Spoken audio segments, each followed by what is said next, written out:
Europeans associate Islam with violence, there is some truth in that. There is also a very obvious reason for that, which is that Islam is associated with violence. Douglas Murray has proved multiple times that European countries are battling civil unrest like never before, with Islam being at the center of the problem. With immigration at an all-time high, especially from Islamic countries, there is a growing fear that Europe is losing its culture to a religion that preaches peace, but often doesn't practice it. It was not Buddhists who flew planes into the Twin Towers. It was not Hindus or Jews that blew up the London Underground in buses a few years ago. This has become a major topic of debate in modern Europe, and Douglas Murray has never failed to point it out time and time again. Even the leaders of European countries are speaking up about the plight of European civilization, highlighting the seriousness of the problem. Will the wave of immigrants with regressive ideologies be the death of a flourishing European civilization? Let's find out. Criticize. Don't pretend that the cloak of Islam and Islamic belief and religious fervor means that people like us cannot say that people who call for the murder of minorities are not mainstream. Douglas Murray wasn't exaggerating when he claimed that Islam would lead to the downfall of Europe.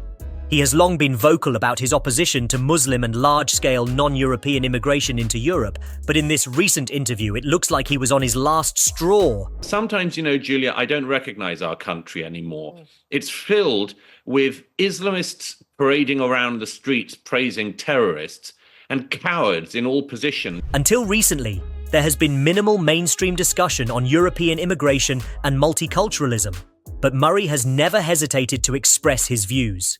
However, his recent sold-out talk show had to be cancelled because pro-Palestine and pro-Hamas supporters sent threatening emails to some of the staff, who then decided to withdraw from the situation out of fear for their safety. What has become of Europe as a whole? Do people not have the right to free speech anymore?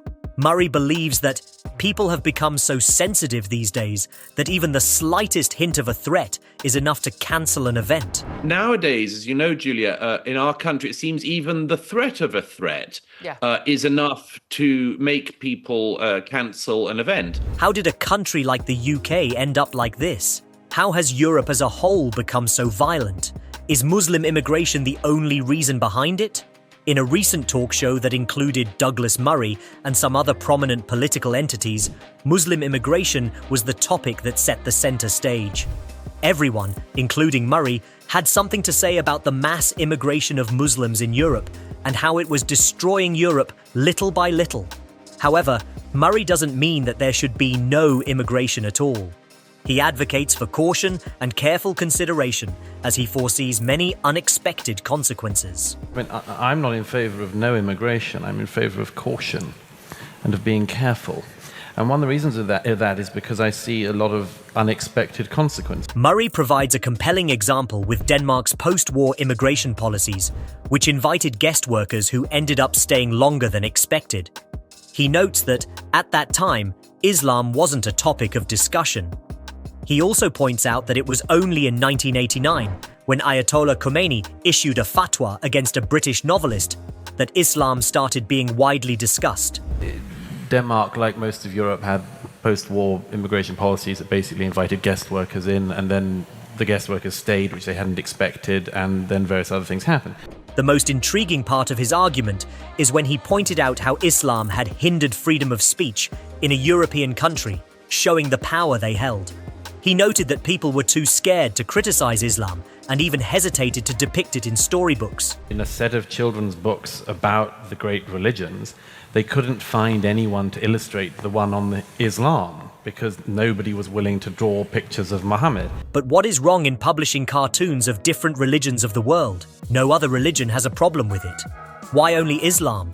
That 99.5% of Muslims think that you shouldn't be allowed to publish cartoons of Muhammad. In his book titled The Strange Death of Europe, Immigration, Identity, Islam, Murray states, "The result was that what had been Europe, the home of the European peoples, gradually became a home for the entire world. The places that had been European gradually became somewhere else." In his book, Murray also discusses the level of immigration to the United Kingdom, UK, in the past 50 years. He reveals that the UK did not experience significant immigration over the previous millennium. But since 1945, there has been a substantial influx of non-white, non-Christian peoples. Historically, the majority of native British citizens strongly supported strict controls on immigration to the UK, but political elites disregarded public opinion.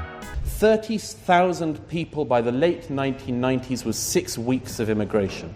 Addressing common arguments in favor of immigration, Murray criticizes what he considers racist beliefs that certain jobs are beneath British workers and asserts that importing labor from abroad undercuts wages and exploits workers. Inevitable argument that the reason why we need mass immigration and have needed it is because there are jobs that British people will not do and we need to import people to do those jobs. He also critiques the practice of recruiting skilled professionals from developing countries, arguing that it deprives those nations of much-needed expertise. It's possible to say that is one of the most racist arguments you can hear.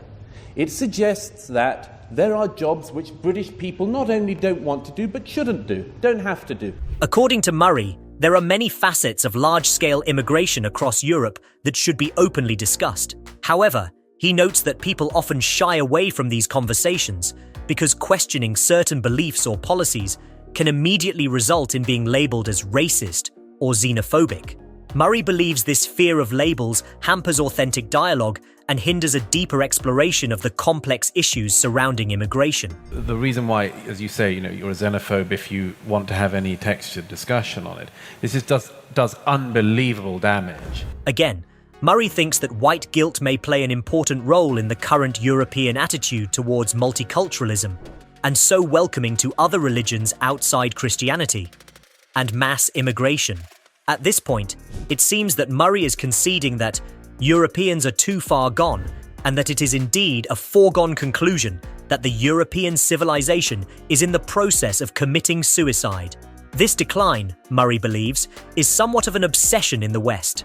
Murray recently, on The John Anderson Show, argued that hundreds of thousands of immigrants living in the UK harbour no love for the country. He bluntly states, "I don't want them to live here. They came under false pretenses." In a sense, his statement rings true. Why reside in a country if one lacks patriotism? Why claim citizenship without intending to respect its culture? These questions demand serious consideration. I don't want them to live here.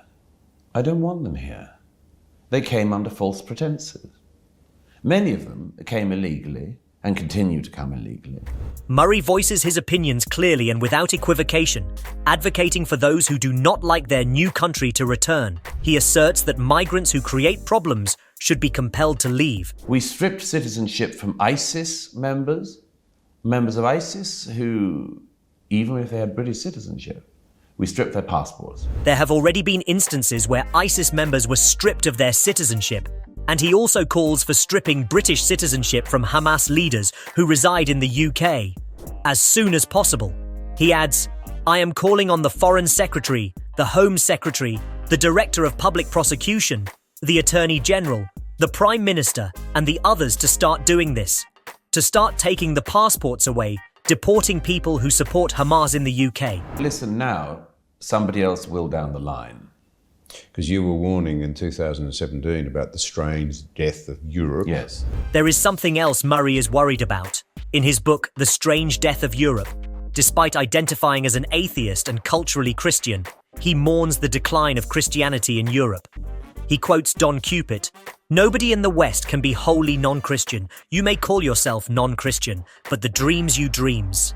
But all of these ideas, like the dignity of the individual, these come from the Judeo-Christian tradition. It seems that Murray believes that this loss of Christianity has been partly responsible for the lack of resistance to this non-European immigration.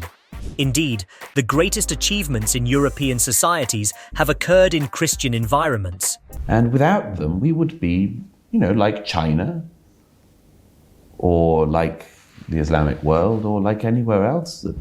But does Murray offer a straightforward solution to the issue of mass Islamic immigration?